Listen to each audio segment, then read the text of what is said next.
Hello friends, आप लोग कैसे हैं? उम्मीद करते हैं आप लोग ठीक होंगे, आप लोग हेल्दी होंगे। फ्रेंड्स, आज एक क्वेश्चन है, हमारे एक सब्सक्राइबर ने क्वेश्चन किया है कि जो एनिमल्स होते हैं या इंसान हैं, एनिमल्स हैं, तो वो दिन में उनको जो ऑक्सीजन की नीड होती है, मतलब ऑक्सीजन रेस्पिरेशन में वो ऑक्सीजन लेते हैं, तो दिन में भी रात में भी सभी टाइम उनको ऑक्सीजन की नीड होती है। तो दिन में जो ऑक्सीजन की नीड होती है वो तो खैर उनको प्लांट से मिल जाता है, लेकिन रात में जब वो ऑक्सीजन की नीड होती है तो प्लांट्स तो कार्बन डाइऑक्साइड निकालने लगते हैं, तब उनको कहाँ से ऑक्सीजन मिलता है? ये क्वेश्चन है आज का। तो इसमें एक बात तो ये भी क्लियर कर दें यहाँ पर कि सिर्फ एनिमल्स ही नहीं, प्लांट्स भी रेस्पिरेशन में ऑक्सीजन लेते हैं। एनिमल्स भी रेस्पिरेशन में ऑक्सीजन लेते हैं, प्लांट्स भी रेस्पिरेशन में ऑक्सीजन लेते हैं। एनिमल्स में भी रेस्पिरेशन राउंड द क्लॉक चलने वाला प्रोसेस है, 24 घंटे चलने वाला प्रोसेस है, और प्लांट्स में भी रेस्पिरेशन 24 घंटे चलने वाला प्रोसेस है। तो आपका जो क्वेश्चन है कि रात में जो एनिमल्स होते हैं वो ऑक्सीजन लेते हैं, तो उनको ऑक्सीजन कहाँ से मिलती है? तो रात में प्लांट्स भी ऑक्सीजन लेते हैं। प्लांट्स को रेस्पिरेशन में तो ऑक्सीजन की नीड होती है ना, तो रात में एनिमल्स भी ऑक्सीजन लेते हैं, प्लांट्स भी ऑक्सीजन लेते हैं। आपका मेन क्वेश्चन ये है कि रात में फिर ऑक्सीजन आता कहाँ से? ये मेन आपका क्वेश्चन है। तो हम सबसे पहले तो समझ लेते हैं एटमॉस्फेयर को। तो ये ग्लोब है, ये हमारा अर्थ है, ये ग्लोब है, और इसके चारों तरफ जहाँ जहाँ तक के गैसेस पाई जाती हैं, एयर पाया जाता है, उसी को कहा जाता है एटमॉस्फेयर। जहाँ जहाँ तक चारों तरफ जहाँ तक के गैसेस पाई जाती हैं, तो वो गैसेस वाला एरिया उसको कहा जाता है एटमॉस्फेयर। और एटमॉस्फेयर में बहुत सारी गैसेस होती हैं और ऑक्सीजन होती है। तो ऑक्सीजन की हमें नीड है, दूसरे प्लांट्स को, एनिमल्स को, सभी को ऑक्सीजन की नीड है रेस्पिरेशन के लिए।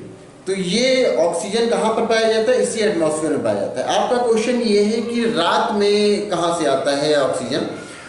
तो आप जानते हैं कि हमारा जो ग्लोब है, हमारा जो अर्थ है, वो मूव करता है सन के चारों तरफ। तो इस तरह से होता है कि पूरे अर्थ पर एकदम से रात नहीं आ जाती है। अर्थ के एक हिस्से में रात होती है तो अगले हिस्से में दिन होता है, फिर वो अर्थ घूमा करती है और एक तरफ रात हुआ करता है और एक तरफ दिन हुआ करता है। मतलब एक तरफ सूरज छुप जाता है, दूसरी तरफ सूरज दिखने लगता है। तो जहाँ दिखने लगता है वहाँ तो क्या हो जाता है? वहाँ दिन हो जाता है। तो अगर आप पूरे वर्ल्ड के प्लांट्स को इस तरह से देखेंगे, मान लीजिए जाए यहाँ पर आप देख रहे हैं, यहाँ पर इस एरिया में रात है और इस एरिया में दिन है, तो अब इस एरिया में जो रात है वहाँ पर तो क्या है कि वहाँ के प्लांट्स जो हैं वो ऑक्सीजन नहीं निकाल रहे हैं। लेकिन बात पूरे एटमॉस्फेयर की हो रही है ना, तो यहाँ के प्लांट्स जो हैं वो ऑक्सीजन नहीं निकाल रहे हैं, लेकिन यहाँ के प्लांट्स जो हैं वो तो ऑक्सीजन अभी निकाल रहे हैं ना, क्योंकि यहाँ पर अभी दिन है।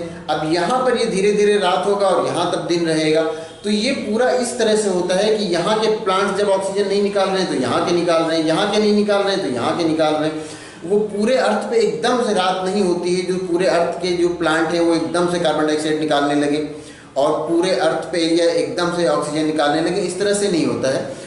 वो एक एक एरिया वाइज होता है कि इस एरिया वाले अब रात हो गई तो यहाँ के प्लांट जो है कार्बन डाइऑक्साइड रिलीज करने लगे, लेकिन यहाँ के अभी जो है क्या नाम है, वो यहाँ के जो प्लांट्स हैं वो अभी ऑक्सीजन निकाल रहे हैं।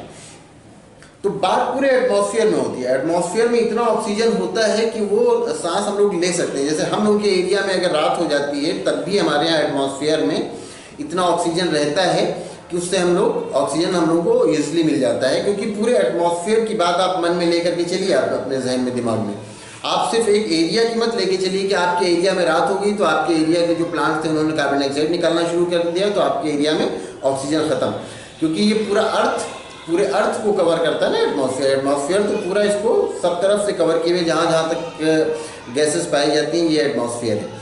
तो उम्मीद करते हैं आप इसको समझ गए होंगे, ये कंसेप्ट आपका क्लियर हो गया होगा कि एक एरिया में रात होती है तो वहाँ के प्लांट्स कार्बन डाइऑक्साइड निकालते हैं, दूसरे एरिया में दिन होता है तो वहाँ के पौधे, वहाँ के प्लांट्स तब भी ऑक्सीजन निकाला करते हैं। तो प्लांट्स को भी रात में ऑक्सीजन की नीड होती है और रात में, दिन में हमेशा ऑक्सीजन की नीड होती है रेस्पिरेशन में, चाहे प्लांट्स हो चाहे एनिमल्स हो।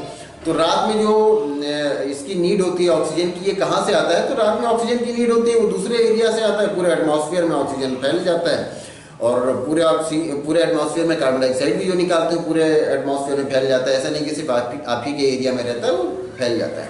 हाँ, किसी एक खास एरिया में कोई पॉल्यूशन है, किसी तरह की गैसेस ज़्यादा पाई जा रही है तो कुछ खास एरिया में है, लेकिन उसका भी असर एटमॉस्फेयर पर पड़ता है। तो इसी तरह से ये होता है कि रात में जो एनिमल्स होते हैं उनको ऑक्सीजन मिल जाता है। आपका एक क्वेश्चन और था, एक क्वेश्चन आपका और था कि क्या झाड़ियाँ और घास फूस भी ऑक्सीजन का उत्सर्जन करते हैं? तो हाँ, जो भी ग्रीन प्लांट्स हैं, जो भी ग्रीन प्लांट्स हैं वो सारे ग्रीन प्लांट्स ऑक्सीजन निकालते हैं, चाहे वो छोटे से छोटा प्लांट हो, चाहे बड़े से बड़ा प्लांट हो। छोटे छोटे जो घास फूस हैं वो और झाड़ियाँ जो आपने कहा वो, ये सारे जो होते हैं सभी में फोटोसिंथेसिस होता है। जो ग्रीन पार्ट है उनमें फोटोसिंथेसिस होगा तो फिर उसमें ऑक्सीजन निकलेगा। तो चाहे हायर प्लांट हो चाहे लोअर प्लांट हो, छोटे से प्लांट हैं, अगर उनके अंदर वो ग्रीन कलर है तो इसका मतलब ये कि उनमें क्लोरोफिल पाया जा रहा है, और क्लोरोफिल पाया जा रहा है तो उनमें फोटोसिंथेसिस होता है, और फोटोसिंथेसिस होता है तो इसका मतलब वो ऑक्सीजन रिलीज करते हैं। तो उम्मीद करते हैं आपको आपके दोनों क्वेश्चन के आंसर मिल गए होंगे। अगर इसमें किसी तरह का कोई कन्फ्यूज़न है या कोई और क्वेश्चन है तो आप पूछ सकते हैं। Thank you. एक बात और आपने कही थी अपने फर्स्ट क्वेश्चन में, जो कि जहन से निकल गई थी वो बात, कि ऑक्सीजन का सोर्स दिन में तो प्लांट होते हैं, दिन में मतलब प्लांट से हमें ऑक्सीजन मिलता है, लेकिन रात में ऑक्सीजन का सोर्स क्या होता है, ऑक्सीजन का स्रोत क्या होता है रात में। तो ऑक्सीजन का सोर्स चाहे दिन हो या रात हो, ऑक्सीजन का सोर्स सिर्फ फोटोसिंथेसिस ही है।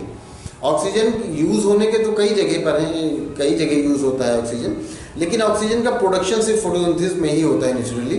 तो ऑक्सीजन का आपने पूछा सोर्स क्या है रात में, तो रात हो या दिन ऑक्सीजन का सोर्स सिर्फ फोटोसिंथेसिस है, और फोटोसिंथेसिस आप जानते हैं कि ग्रीन प्लांट में ही होता है। तो ऑक्सीजन के सोर्स के बारे में किसी तरह का कोई डाउट नहीं होना चाहिए कि ऑक्सीजन का सोर्स सिर्फ फोटोसिंथेसिस ही है हमारे नेचर में। आपके फर्स्ट क्वेश्चन का ये पार्ट रह गया था, उम्मीद करते हैं कि आपका कन्फ्यूजन दूर हो गया होगा।